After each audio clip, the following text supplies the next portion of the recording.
I know Fingerprints of the Gods you released in the 90s. It was 1995. That's when I first read it, and I became obsessed. What motivated you to put that out?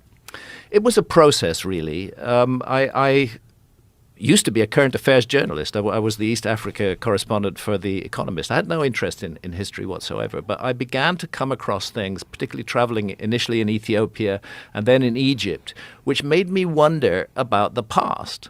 And, standing in front of the Great Pyramid of Egypt is an awe-inspiring experience, especially when you've never seen it before. And in 1989, when I first saw it, I had never seen it before.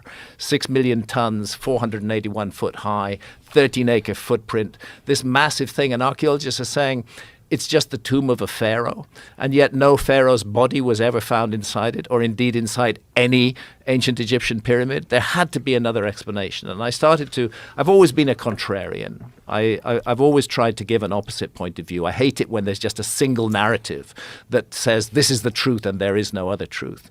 And so I felt it was important to start giving an alternative point of view, and I started to look into it in depth. Could there be something missing from the story of our past? And that's why I ended up writing Fingerprints of the Gods, to put that information before the public, to allow people access to information that they had not had access to before, and to begin to think for themselves instead of just accepting the word of the so-called experts. The experts know a great deal. I couldn't do anything I do without the work that archaeologists do, but they shouldn't be given a monopoly over the story of the human past. Our past belongs to us. It belongs to all of us. And everybody, whether they're an academic or whether they're a man in the street, they've got something to contribute to the idea of our past. And the Younger Dryas impact theory, when was that first brought out? 2007. That was when it first brought out. It immediately caught my eye because when I wrote Fingerprints of the Gods, I proposed that there had been a gigantic global cataclysm about 12,500 years ago. But I didn't really know what had caused it. I suggested a number of possibilities. And then suddenly in 2007, out comes this hypothesis with mainstream backing by mainstream scientists, saying that it looks like there was a series, not just one impact, but multiple impacts all over the Earth around 12,800 years ago that caused this cataclysm. And I began to follow that theory. And by about 2013, it became clear to me that these scientists were onto something really big. And I dived back into it and ended up writing another couple of books, Magicians of the Gods and America Before, which we talked about on your show back in 2019, just to try to put that information out there. And it's fascinating, really, very lazy, the way that archaeologists react to an alternative point of view.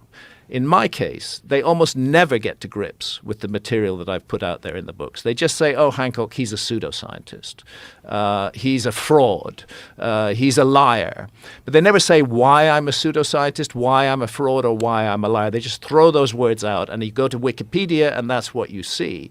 And the point about Wikipedia is that's the first place, if somebody hears my name or hears about my ideas, first place they're going to go have a look is Wikipedia. And immediately they're going to get turned off. And you can't edit my Wikipedia page. They've locked it, and it's controlled by a group of academics.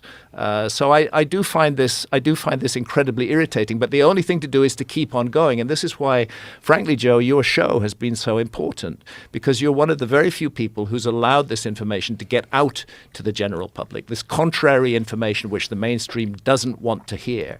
You're a powerful platform that's allowed this information to reach so many more people than it otherwise would have reached, and I'm grateful to you for that. Well, I'm grateful to you guys. I'm really grateful, because it's such an exciting notion. It's such an exciting idea, and it makes sense when you look at these incredible structures that we don't really have an explanation for. Mm-hmm. And when we think about the conventional dating of modern history and modern civilization, they want to put it at around 6,000-ish years ago. That's right. That's right. And then, that was the view really for decades, that civilization began about 6,000 years ago. And before that, there was no such thing as civilization. And they say that the first big megalithic structures were created by societies that were already agricultural societies. So they were generating surpluses, which allowed specialists to have the time to learn how to be architects and engineers and builders. But then suddenly, out of the blue, and we've got an episode on this in the series, comes Göbekli Tepe in Turkey, which is 11,600 years old. It's 5,000 years old than the supposed oldest megalithic structures, and it's a fucking enormous megalithic structure, probably the biggest megalithic structure on Earth, because so much of it is still underground, although we know what's there because of ground-penetrating radar. Highly sophisticated, 20-ton pillars, beautiful astronomical alignments.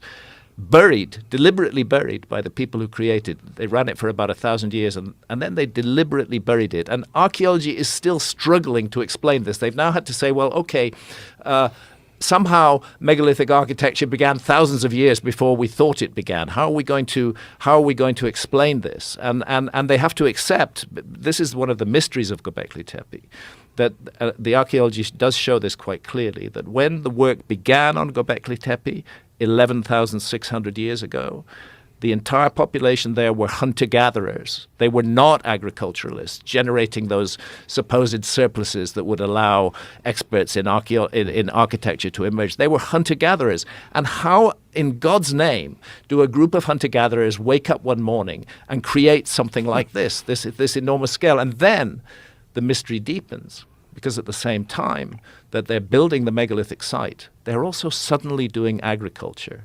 And I look at that as a contrarian. And I say, I actually don't think that this was something that was just dreamed up overnight by a group of hunter-gatherers. I think I'm looking at a transfer of technology. I think people came to that site who already knew how to do this stuff.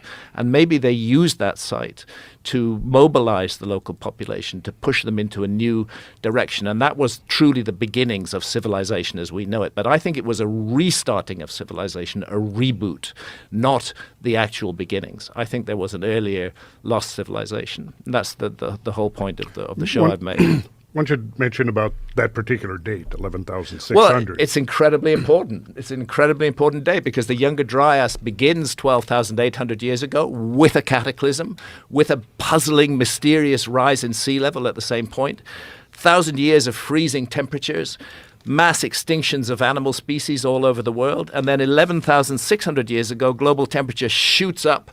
The last of the ice caps collapse into the sea. Sea level rises enormously. That is the date that work starts at Göbekli Tepe, and it's a point I've made many times, but it's really worth making because archaeologists roll their eyes every time you say the word Atlantis.